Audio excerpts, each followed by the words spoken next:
Baiklah, kali ini saya akan menjelaskan bagaimana melakukan uji T independen menggunakan program SSPS. Sebelum melakukan program, saya akan menjelaskan apa itu uji T. Uji T sampel berhubungan atau berpasangan independen seringkali disebut pilot sample t-test. Sampel independen dapat diartikan sebagai sebuah sampel dengan subjek yang sama, namun mengalami pengukuran atau perlakuan yang berbeda, yaitu pengukuran sebelum dan sesudah dilakukan treatment. Syarat uji t-test independen yaitu sampel berasal dari populasi distribusi normal. Kedua yaitu kedua data kelompok data independen, dan ketiga data yang digunakan adalah interval atau rasio. Pada persoalan kali ini, kita menggunakan contoh soal, yaitu seorang peneliti ingin mengetahui efektivitas pengaruh strategis REAX terhadap prestasi pelajar mahasiswa salah satu SMP di kota Cimahi. Dari suatu kelas hanya mengambil sampel sebanyak 13 siswa, dan dilakukan tes pretest sebelum dan sesudah di strategi REAX dengan taraf signifikan alfa bersyarat 5% atau 0,05. Apakah terdapat pengaruh strategis REAX terhadap prestasi belajar siswa? Langkah-langkah penyelesaian uji Parrot t-test atau t-test independen adalah dengan pertama memasukkan atau menginputkan data pada bagian data view. Dapat dilihat pada layar, itu sudah diinputkan dengan variabel 1 dan variabel 2. Kemudian, kita pada variabel view, kita dapat menentukan nama, yaitu pada variabel 1, kita beri nama pretest, dan variabel 2 posttest, di mana tipe dari pretest itu adalah tipe numerik dan tipe dari posttest itu adalah numerik juga, dengan panjang 8, kemudian desimalnya kita buat 0 karena data berbentuk numerik tanpa desimal. Values-nya juga non, missing-nya juga non, kolom 8, dan align right, measure unknown, dan input. Kemudian dapat dilakukan analisis dengan mengklik analisis, compare means, dan Parrot t-test. Maka tinggal masukkan dan akan muncul tabel Parrot sample test pada variabel.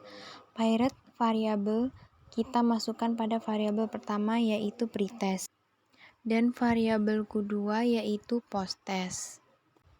Dan klik option menggunakan taraf 95%. Klik continue, lalu klik OK. Maka akan muncul output sebagai berikut, yaitu ada tabel Parrot statistik, tabel Parrot sample correlation, dan Parrot sample test. Untuk interpretasinya, pada output Parrot sampel statistik, rata-rata prestasi pretest sebesar 4,62 dan rata-rata posttest sebesar 69,23 dengan banyak data sama dengan 13. Standar deviasi untuk pretest sebesar 10,3 dan posttest 11,699 dengan standar error 2,857 dan 3,245. Karena nilai posttest lebih besar daripada nilai pretest, maka dapat diartikan bahwa secara deskriptif adalah terdapat perbedaan rata-rata hasil belajar antara prestasi pretest dengan posttest. Selanjutnya, untuk membandingkan apakah perbedaan tersebut signifikan atau tidak, maka perlu menafsirkan hasil uji Parrot sample test yang terdapat pada tabel output sample correlation.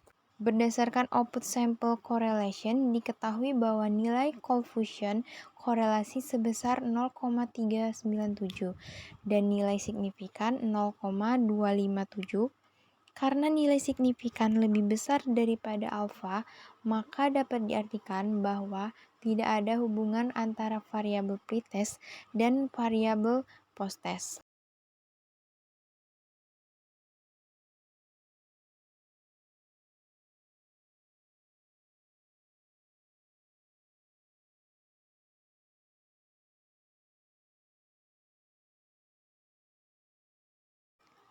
Kemudian penjelasan pada tabel Piret Sample Test diketahui bahwa nilai signifikan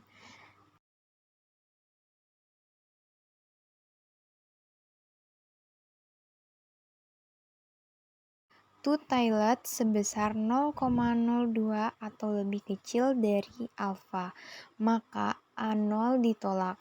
Penolakan A0 berarti hipotesis alternatif diterima, sehingga dapat disimpulkan bahwa terdapat perbedaan rata-rata antara hasil belajar pretest dan posttest. Artinya, terdapat pengaruh penggunaan strategi REAK terhadap peningkatan hasil belajar mahasiswa.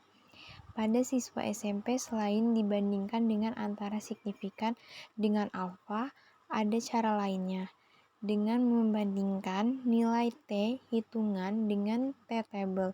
Namun, pada penjelasan ini, saya menggunakan alfa dan nilai signifikan. Sekian video yang dapat saya sampaikan. Terima kasih.